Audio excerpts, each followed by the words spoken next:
Great clap. Hello and welcome to the Long Run, home of all things running, walking, jogging and everything in between. My name is Angus and I'm joined by my wonderful co-host yet again, Elton Shibble. Elton, how are you? I'm great. We can finally say welcome back. Welcome back. Thank you to everyone who listened to the first episode. We greatly appreciate you for doing that. And thank you for the feedback too. Plenty of positive and stuff for us to work on. Yeah, I thought majority was great and very helpful to hear. It was indeed. But it gets me excited to just do more. 100%. One thing that we probably did not do well enough in the first episode was introduce who we are, why we started running, and why you would have any reason to listen to us about running. So, Elton, when did you start running? Yep. What was your first race, and what was your most recent race? All right. So I started running it would be the end of 2022, December 2022. So I just finished playing rugby earlier in that year. I called it halfway through the season, a sport that I'd played all my life. Decided to hang up the boots for the foreseeable future. And then I wasn't really doing too much. But good mate at the time, who was my boss at the time, Ethan Selling, he was nagging me to just go for a run because he is an absolute run nut himself. And then one afternoon on a very hot summer's day in December, I decided to go for my very first ever run. What a horrible time of year to choose. Horrible time of year. So naive, because even through school, I'd never just gone for a run. It was always just fitness and footy, which I was not a huge fan of in the slightest. But yeah, went out for my first run and absolutely gassed myself. Do you remember how far you ran? It was 4Ks. I didn't go unbroken. I think it was around about like a 4:20 or a 4:30 pace because I had no idea What the hell? about how to run. So Slow down. Settle down, Tiger. I just decided to just sprint, pretty much. And then I remember being on the floor of the house after that, just dying. Nice. And what was your first ever race once you got into running? First ever race was then in April that year. Same thing. Ethan was like, you need a goal. So I set my sights on the Newcastle half marathon. Nice. And went training into that from there, which then I guess is where the love for running came from. Because I kind of found out, hey, I'm actually not bad at this. I can do it. I can kind of run. Do you know why you started running? Was it just because you had stopped playing footy? I think so. And I wasn't doing any form of physical activity at the time. I wasn't really getting into the gym. So I think Ethan's the massive why there. So Shout out Ethan. This podcast wouldn't be a thing without Ethan. Butterfly effect. How good. And your most recent race, if I'm not correct, was also the most recent Newcastle half marathon. It was indeed, if we're not counting UTA. Was that after? Yeah. UTA. We're counting UTA. I think it's a race we should count. Yeah. So that would be the Ultra Trail Australia 100 mile. In the Blue Mountains. In the Blue Mountains in Katoomba, which we had the pleasure of doing together. Not to spoil your intro. No, a big race. It took a lot of time. Yeah, but tell me about you, Gus. Me, I'm Gus. I started running in about September 2023. Yep. Main goal was like lose weight, get fitter, that sort of thing.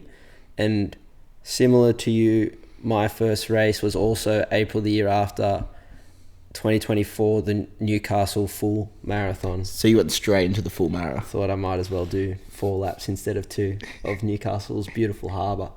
It's a beautiful harbour, but God, 4 laps is... It was tough, and there was, I think it rained the whole first lap.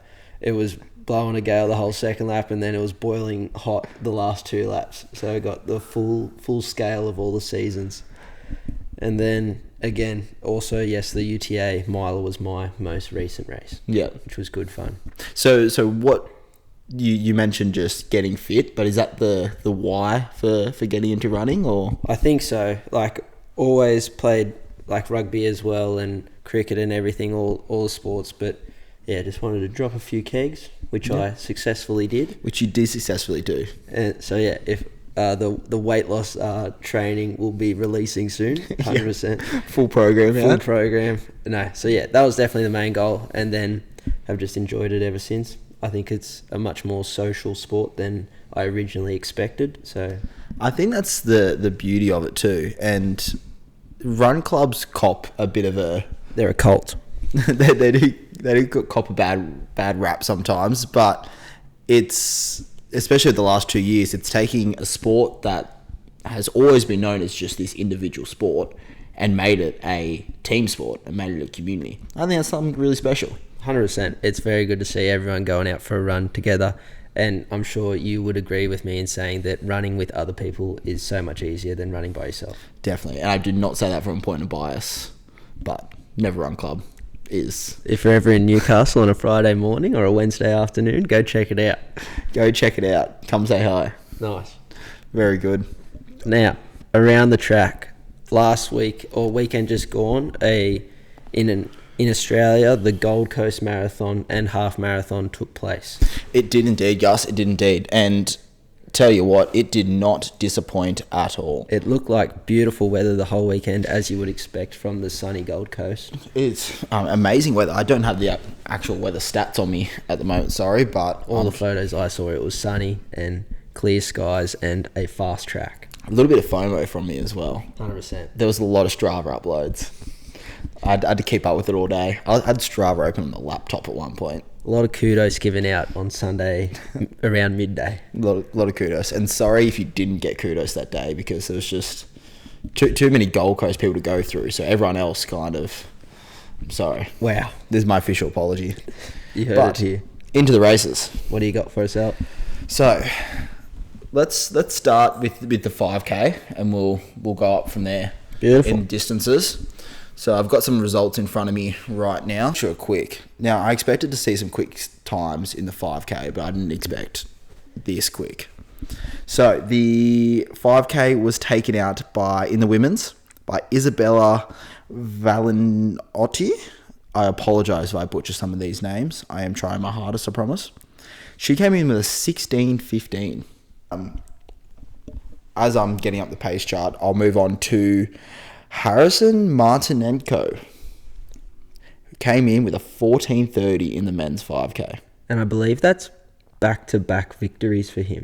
That is back-to-back victories for him. I do have that note here. So I don't know if that's his home track or not, but he is an Aussie. They're both Aussies taking out the 5K. That's good to see. It's great to see. But that 14:30 is a staggering 2:54 minutes per kilometre split. Wow. And for Isabella, that's a 3:15. Rapid to hold for that long. Just seeing a 2 in front of that pace is just... It's alpha. It's very alpha. It's very alpha. So into the 10K, we have got Ruby Smee with a 33:04. Wow.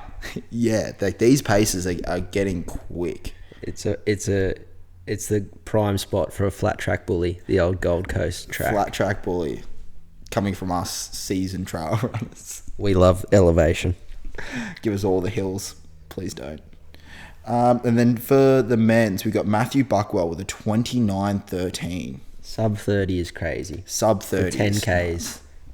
Absolutely nuts. I can't even just wrap my head around that kind of paces. Now, for the half marathon, this is the one that I was particularly interested in. We've got Leanne Pompini coming in at 1:09:14 in the women's, which I think is a crazy time to be running the half marathon in. So, not far off the 5K winner pace. No, not at all. For a half marathon. For a half marathon. Is crazy to put into perspective. Now, she already has 3 wins in the 10K under her belt as well, leading into this race. Right, so she, instead of doubling it and passing it to the next, she took it up on her own. Just doubled it herself. Huge. Why not? If you can do it, go do it. And then in the men's half marathon, we got a bit of running royalty here of Australia with Andy Buchanan setting a new course record for the half marathon in a 1:01:08. Wow. That is flying. Absolutely flying. So that's about a 2:53 pace. Ludicrous stuff. So that's a course record by 3 seconds. And then he also then takes back-to-back half marathon wins at Gold Coast. Wow. So the people are definitely owning the Gold Coast track. They are definitely owning the Gold Coast track. Now, for the marathon. The main event. In the women's, we got Ethiopian winner Tigest Yamar with a 2:29.27. That is too fast. Too for that fast. distance. And we have another course record in the men's. I saw this. Japanese Yuki Taikai. Once again, apologise for the pronunciation. But with a 2:07.33 course record. We are looking then at a 3:01 pace. For a full marathon. How long you reckon you can hold a 3:01 pace for it? Well, that's what my question to the audience was going to be. Is that if you're curious this week about how fast these people are running, and this is just, I'm not saying just the Gold Coast Marathon, because it is a big event, but there's a lot of world events going on around this time of year. So for this runner to come and run a 3:01 pace or 3:02 thereabouts is ridiculous. So if you're curious, go out this week, see how long you can hold that pace for. Yeah, on your 5K run, because you probably won't be able to hold it outside of that. 5K? Well, within the 5K, have a couple Ks warm up, run like 300 meters at that pace, and then gas yourself. That is flying. That is flying. Gassed you will be after that. I'll have to try it out. But that is my around the track for Gold Coast. So shout out to all the runners that were there over the weekend. We had a fair few friends down there. 100%. Saw a lot of PBs popping up on the Strava. So congratulations to everyone that ran well. Congratulations. Now, Gus, I believe you have another race recap for us on today's episode. On the ultra side of running, another Australian race. This finished up early last week, the Dead Cow Gully Backyard Ultra, which has been getting a lot of media attention because there's actually a new world record that was set on this track. So for those that don't know, a Backyard Ultra is it's a 6.7k lap or a 4.1 mile lap every hour on the hour. So you can run it as fast as you want or as slow as you want, as long as you finish it within each lap within that hour and start the next one at the start of the next hour. You can keep going until you drop. So for listeners, there's no finish line with this. No, everyone DNFs. There is. Except for the winner. It's a last man standing or last woman standing sort of operation. And the winner this year was Phil Gore, who I believe is a firefighter from WA, so not even a professional trail runner.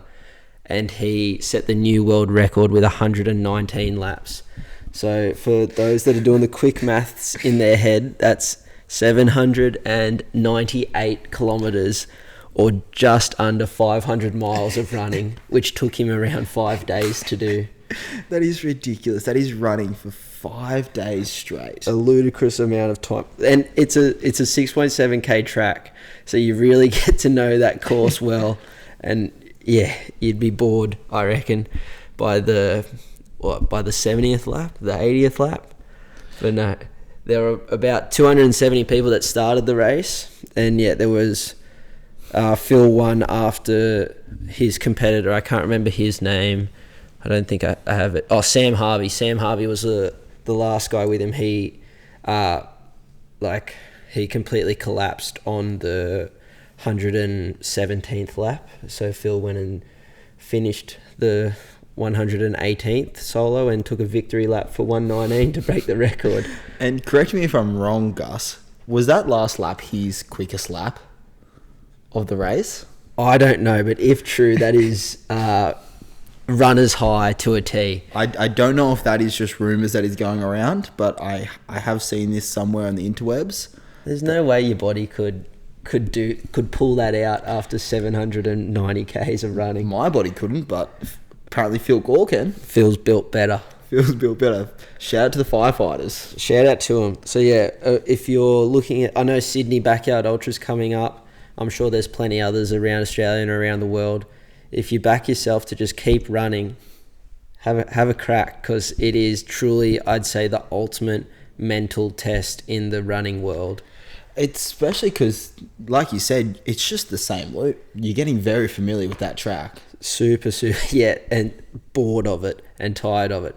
Apparently, the stats are something like 70% of the people quit while they're in their tent, like before they go out and start the next lap. Wow. Rarely anyone quits on course, or the people that do quit on course deliberately slow down so they don't make it back by the cutoff of the hour.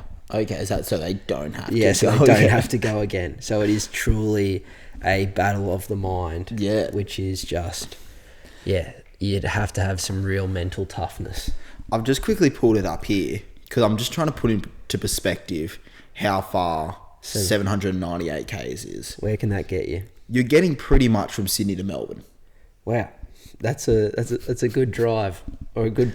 There's planes that go that route for a reason. Exactly, there are planes. That is a great way to put it. If a plane can fly it, you shouldn't be. Don't run it. Don't Get run on it. the plane. That's our new rule. Yeah, if it's flyable, don't run it. Don't run it, unless you're Phil Gore, firefighter from WA Australia. Crazy distance. Yeah, I can't imagine he'll be doing much walking or running in the coming weeks. Can I make a pitch here? What do you got for us? If somehow we can get this segment of the episode to Phil Gore, can we get his insight on the pod? I'd love to talk to Phil. I'd love to know how he was feeling after the race, during the race. I'd love to know what he ate. Like, how did he stay happy? It's going to have to be a whole new episode in itself, just to ask him questions. Let us interview you, Phil. Our first interview on the pod. Will be Phil Gore. Let's make it happen. That'd be nice. That would be nice. How many of us do you reckon it would take to complete that as a team? How many of like Angus and Elton's? Sure. Okay. That pace, like for our 100-mile race, we wouldn't have made the cutoff for the hours. Yes. So we'd have to. Do we have details of this loop? There's a small hill about halfway through it. Most people walk the hill, run the flats, and they get home in 45 to 50 minutes, like at a 6-odd minute pace, I believe. Okay. I think we're going to need a team of Gus and Elton, maybe to the power of 4. Wow. You don't back I don't back us at all. After how I pulled up after the 100 miles to do 495 miles, I don't know. And faster. So that's why I'm saying that, yeah, there needs to be at least 4 of me. We'll make it happen. We'll do it over a few weeks. I have been asked that question, whether I would take on a backyard ultra or not. I'd like to. If the Sydney one's like smack bang between Sydney Marathon and Melbourne Half Ironman, so it might be a next year thing. Yes. I don't have much interest in it. Oh, it's just to see how far you can push yourself. Just see what you're capable of. And if you did it with a few friends, it would purely be, I've just got to do one more lap than them. I think that's the issue with the two of us. I'd do more than you. Is that a challenge? It's a challenge. 2026 Sydney Backyard Ultra. I'm not locking it in, but it could happen. I've already bought the tickets. Elton and I will be there. Let's make it happen. The I Gus love Bus returns. Get on. Alrighty. And then upcoming races. What's happening now? This week we have, actually looking at the run calendar, there's quite a few different races across Australia going on, but a major one I want to highlight is the Run Melbourne running festival. So, And what distances are on offer? I believe your conventional half marathon, 10Ks, 5Ks. Beautiful. That's probably the major one on this weekend. So good luck to everyone running that. Shout out to Ollie. Good luck to him. He will be out there running. Shout out Ollie. Barber Ollie. So yeah, that's one to look forward to. We might do a little bit of a recap of that next week. Melbourne always put on a good show. I'm sure it'll go well. Great show. I miss Melbourne. I thought you hated Melbourne. I'd do it again. No. Yeah. I have tossed up getting a half marathon ticket, but we'll see. It's in the middle of my university exams. So. You'll be done by then. It's a good study break. It is a great study break. If you're studying and you're feeling tired or worn out, go for a jog. Go for a jog. Go run a marathon. Go fly to Melbourne, run a half marathon. Heaps of study to be done on the plane. Exactly. Yeah. Or you could run there if you feel gore. Yeah. Or if you feel gore, you're running from Sydney to Melbourne.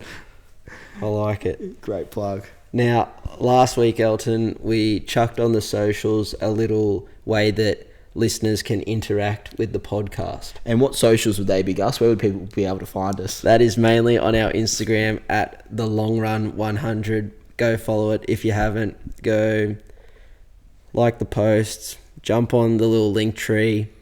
Fill in your questions, queries, what you want to know about running, what you want to hear about us talk about, all that sort of stuff. It can be found there at the Long Run 100. Long Run 100. Also link to the YouTube there, which technical difficulties last week. I apologise to those that wanted to watch, but we should have video up this week. I have faith in you, Elton. Yes. In your editing abilities. My editing abilities. I like it. But no, we did have two wonderful friends and listeners, long-time listeners, first-time callers, as they said, reach out with some queries. I'm going to play this one that we got from Maxi, and then we'll go from there. I do really, really, really like that he's done this as an audio message as well. If you're willing, send the audio message. We'll play it on the pod, and it'll feel a bit more special. Also, don't feel as though that you're going to have your name shouted out on the podcast as well. No, Maxi is a friend, so he is comfortable with this. Yes. If you want to be anonymous, let us disclose that, and we can maintain anonymity. Yep, that's the way to say it. That's the word. All right, here's the question. Hey lads, it's Maxi here, number 3. Just wanted to call regarding hot or not, or as I would rather call it, rot or trot. Sorry. Grip socks. Rot or trot. I've been getting blisters, and could this maybe solve my issue? Just want to hear your professional or casual opinion. Till then, let's trot. Maxi out. Hooroo. I love it. Thank you very much, Maxi, for reaching out. Can I give a couple pointers on that? What I really liked about that auto message. Cool. Signing off with Huru, first of all. Huru is really good. Huru is great. The making himself laugh as well is gold. He made us laugh, so it all counts. I reached out for some extra background information so we could make a better educated question or opinion. The blisters that I'm sure a lot of people have gotten before or experienced under the ball of your feet behind your big toe.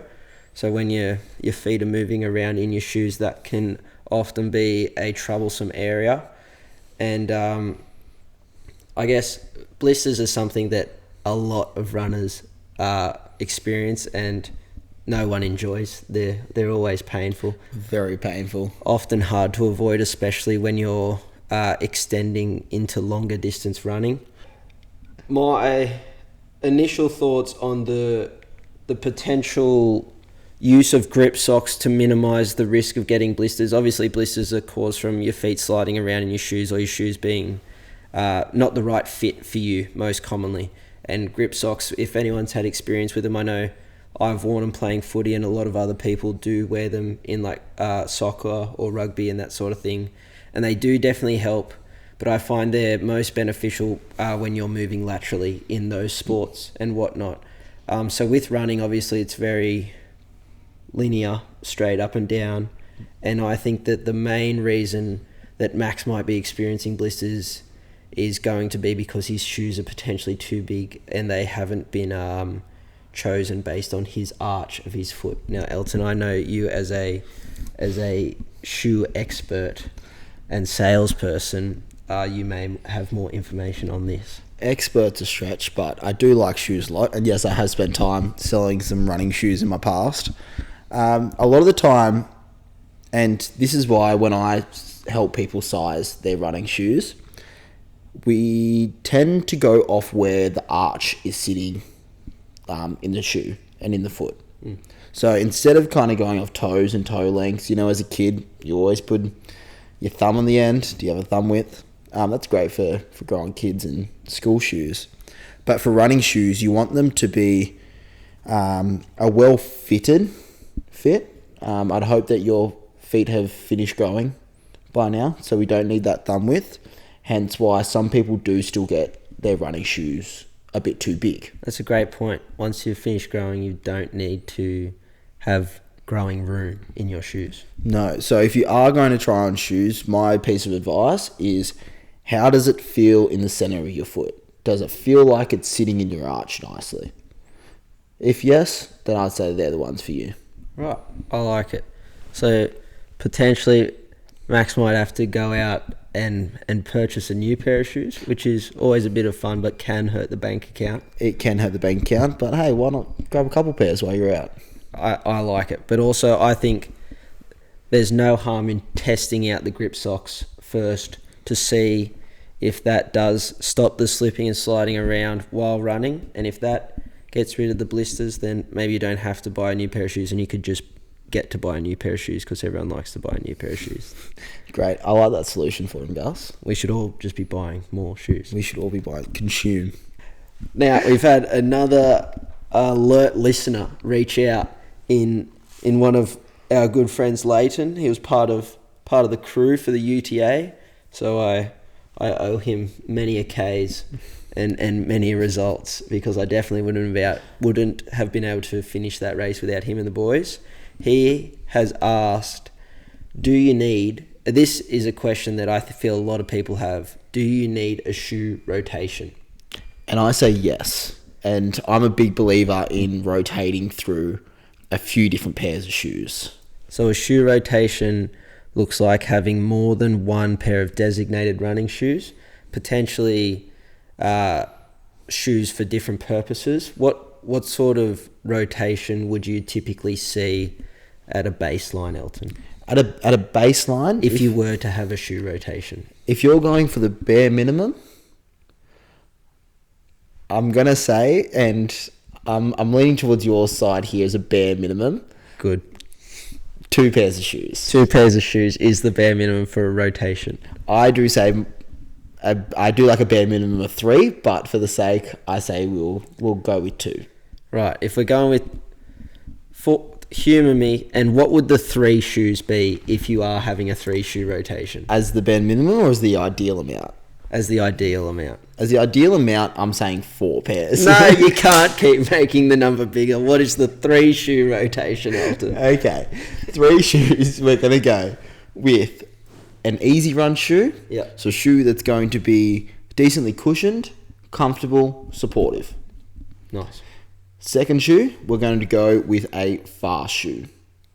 Fast shoe is something that can be plated, if that's your thing. Doesn't have to be plated, but something that's just going to give you a lot of energy return and snap for your quicker sessions, and potentially to use as your race day shoe, depending on your goals. Yep. And then as a third shoe, if you were to do 2, you can stop there. You can stop there. As a third shoe, I do like the idea of having a long run shoe, because you're going to build up the Ks in them quick. They're generally going to be a little bit more forgiving than a normal shoe, especially if you are starting out with your running and you are picking up those Ks. Having that softness on the joints is going to be really nice for your running. Or go with more of a similar to a race day type shoe for your long run shoe. Okay, so a long run shoe isn't the same as an easy run shoe. I don't think so. I think prefer to have them separate. Right, and you would say a long run shoe is more lean towards the faster shoe than the more cushioned shoe. I would say so, but once again, I think it depends on your goals a lot. Okay. If your goal is to finish a marathon, say, let's just talk in the sense of marathon for the sake of this. Mm-hmm.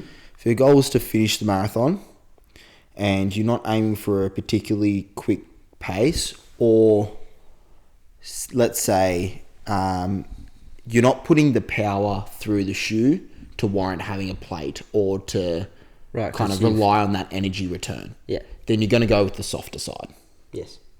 Whereas if you're pumping out a few more watts, then that's when, say, a plated shoe or a speed shoe or the race day shoe will then be beneficial as an energy efficient option. I like it.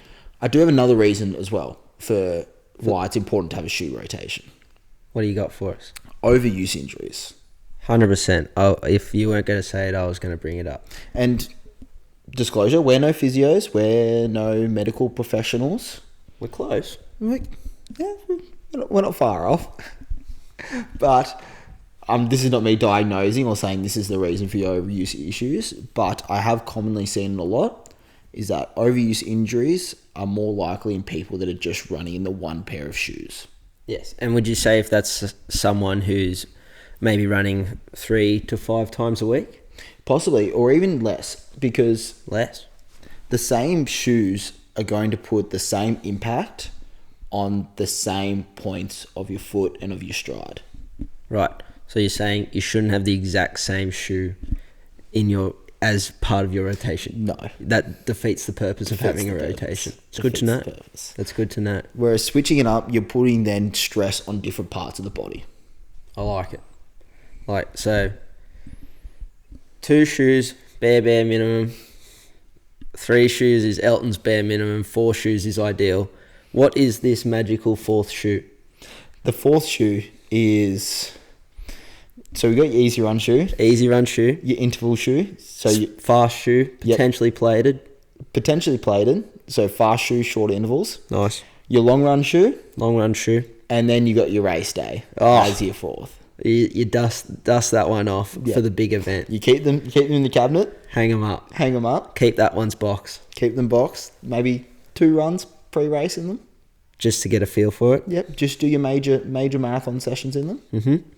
And they're your race day shoes. And bang them out for the big day. Yeah. Now, how many do I actually have in my rotation? That's a silly question. We don't have to count Undisclosed amount. Heaps. Too many. Undisclosed. But they're accumulated over a long time. Exactly right. And obviously in the line of work that I have been over the last couple of years in terms of fitting shoes, I did naturally build up. You've had the benefit of being able to see ones that you'd potentially like to purchase. Exactly right. I like it. Now that brings me to Leighton's second point. If you have such a large shoe rotation, when does a shoe run out of Ks? Or can a shoe even run out of Ks? I think it can. I think I'm a little bit harsher on my shoes in that I don't give them as much time as a lot of people would. You're a bit more cutthroat, you reckon? I'm a bit more cutthroat. Is that just an excuse to buy more new shoes? It is. It's 100%. We have a quick rotation here. If you're not pulling your weight in the team, then you're gone. Cut. You're out. If you don't feel good for one run, one run could be on Facebook Marketplace. They're on the chopping block. I like it. And then if I pick up a niggle at the end of a run in a pair of shoes, bad omen. Yeah, then I'm kind of looking at the shoes, and I don't blame it on not warming up properly or fueling or strength training or anything. It couldn't like be that. your fault. No, of course not. It couldn't be your fault. Of course not. So say if a lot more people I am seeing are delving into the world of carbon plated shoes. Yes. Typically a shorter lifespan, would you say? Typically, yes. And I don't think that's necessarily because of the carbon plate. I think that's because of how those shoes are typically made up. Lighter. And less durable. So your fast shoes are meant to go fast, not long. That's a great point. So if you are considering forking out the big dollars, because they are big dollars for those carbon plated shoes, just know that you may be only getting 100 or so Ks out of them at max potential.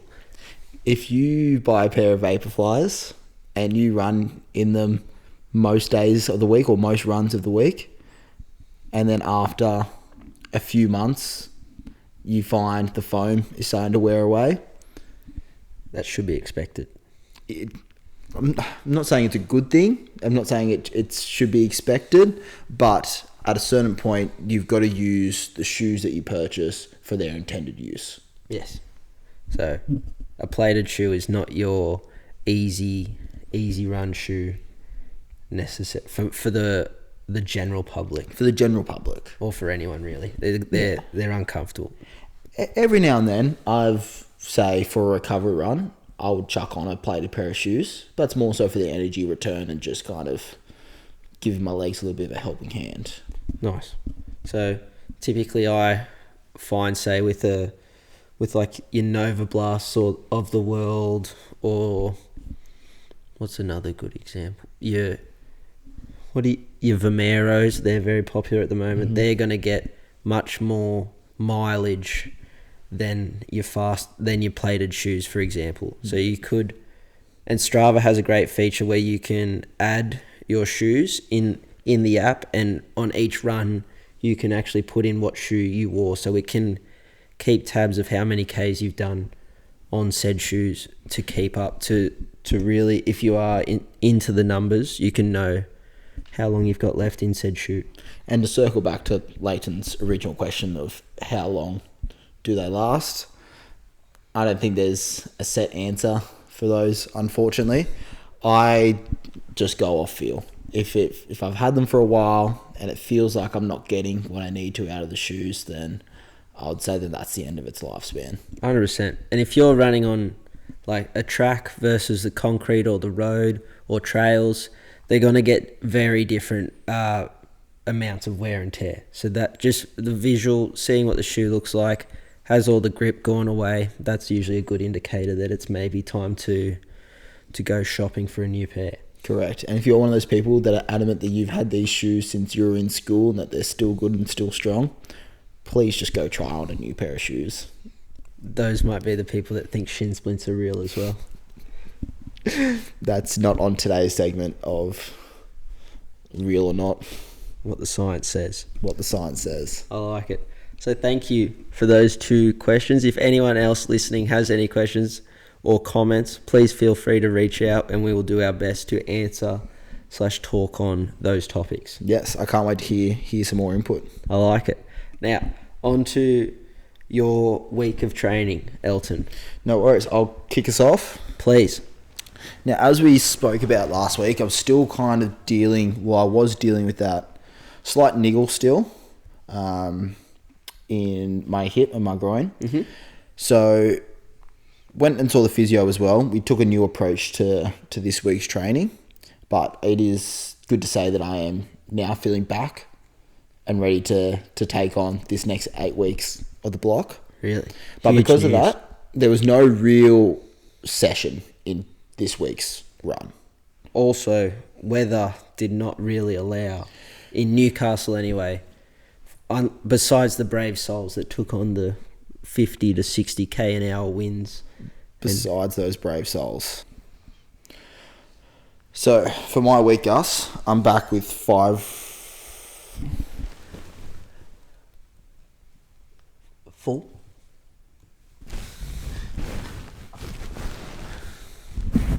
Last week it was batteries. This week it is SD card storage. We will have everything covered and tested for by the end of the life of this podcast. We will get it together. All right, my week of training. So yeah, finally feeling back. 5 runs this week. No real session though. Okay. So we're looking at, let's call it 3 easy runs, 1 long run, and then 1 just having a bit of a nudge.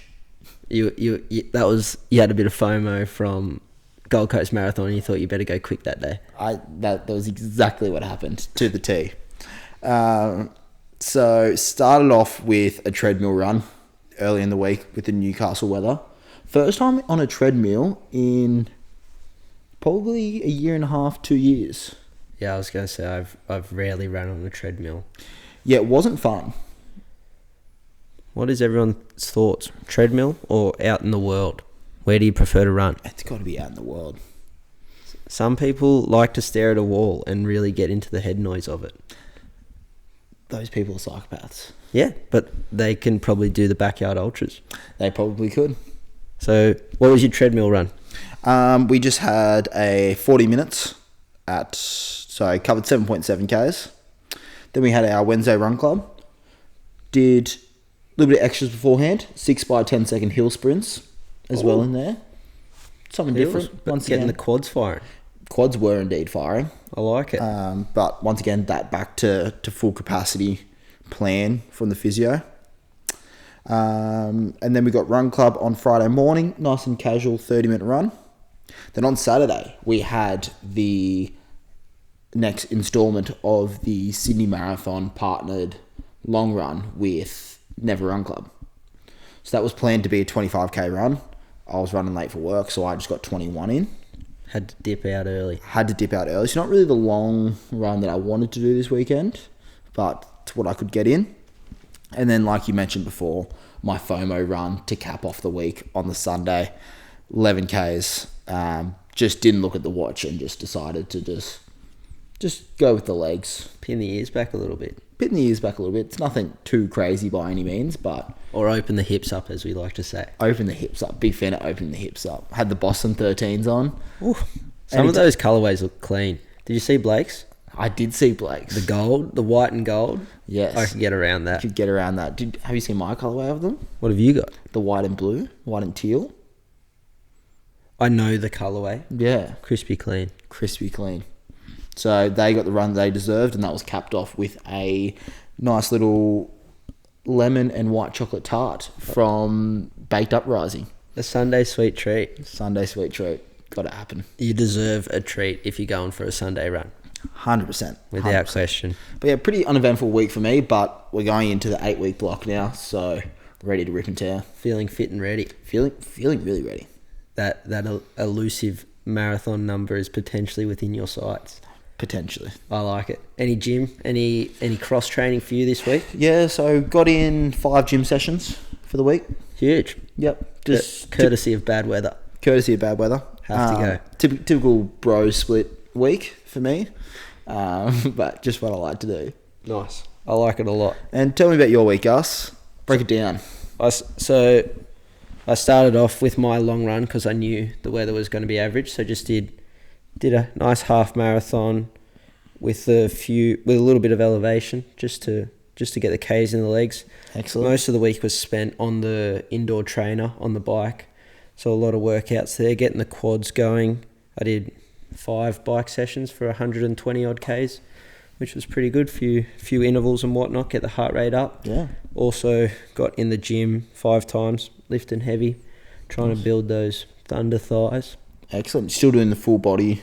Yes, full body method? split, one leg exercise per session so that I can still do the cardio as required. I highly recommend it and enjoy it, but if it doesn't work for you, then you do you. And then capped it off as well with a swim to get triathlon ready, and there was one little tempo session in there, just 8Ks at around 4:45s, so a little bit, hopefully a little bit slower than race pace. Opening the hips up. It's what we like to do.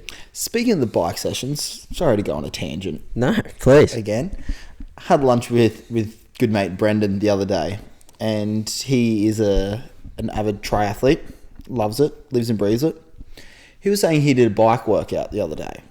He just had music playing. He was on the indoor trainer. Mm. It was pretty much a fartlek, but it's one song hard, one song easy. I like that. And he just hits shuffle. You don't know what's coming next. It could be a 6-minute song. It could be a 2-minute song. A bit of Bohemian Rhapsody on the hard set. Yeah. Could be. You could get stuck with Inner Bloom.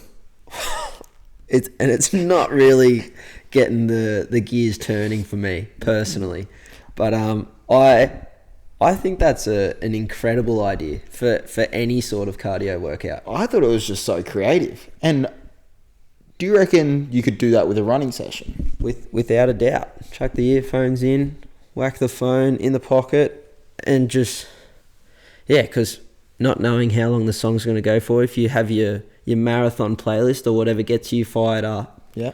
And yeah, ripping and tearing through a whole song. And if you know the song well, you know when it's going to end, where you've got to get to. Or potentially, if you've done the Brendan tactic and gone a full, like a liked songs shuffle, you could have no idea what's coming up next. No clue. I may give it a go soon. The next Norwegian special. More 4 minutes on, 4 minutes off. No, this will be a VO2 max session for the ages. I like it a lot. That's huge. Yeah. Well, that's my week of training. A lot on the bike, a lot in the gym, and a few Ks outside as necessary. This week will hopefully be a high volume week of running. weather's looking a lot nicer for us here in beautiful Newcastle. Much less excuses to not get outside and get after it. Yeah. No excuses. Oh, I'm begging for excuses. But no. Alrighty. Well, that takes us to about the end of the pod. Would you agree, Gus? I think that's us. If you've made it this far into the podcast, thank you for listening. Again, go check us out on Instagram at TheLongRun100. Check out the YouTubes. Hope it'll definitely make it up this week. Elton is all over it. He is an editing machine. Why'd you have to say definitely? Without question, if it's not on the YouTube, get in Elton's DMs and yell at him. The Google Forms turning into just hate messages then. That's what we need. But yeah, also jump on the Google form. Tell us what you want to hear. Tell us any burning questions you may have, or any unclear parts of the running world that you maybe need a little bit more info on before you dive in. And I'm more than happy to be a bit of a guinea pig for different sections of the pod. So if you need something tested, if you want me to try a new method or something, I'm more than happy to. Someone design a speed session for Elton that is absolutely ludicrous, and we'll make him go do it. And we'll make it happen, and we'll review later. 500 Ks at race pace. 5K pace. The Phil Gore challenge. Oh. Well, you could see it here. You could see it here very soon. You very well could. Alrighty. Well, that will do us for the night. We'll wrap up. Thanks for listening, guys. Thank you very much. See you in the next one. Catch ya. Bye.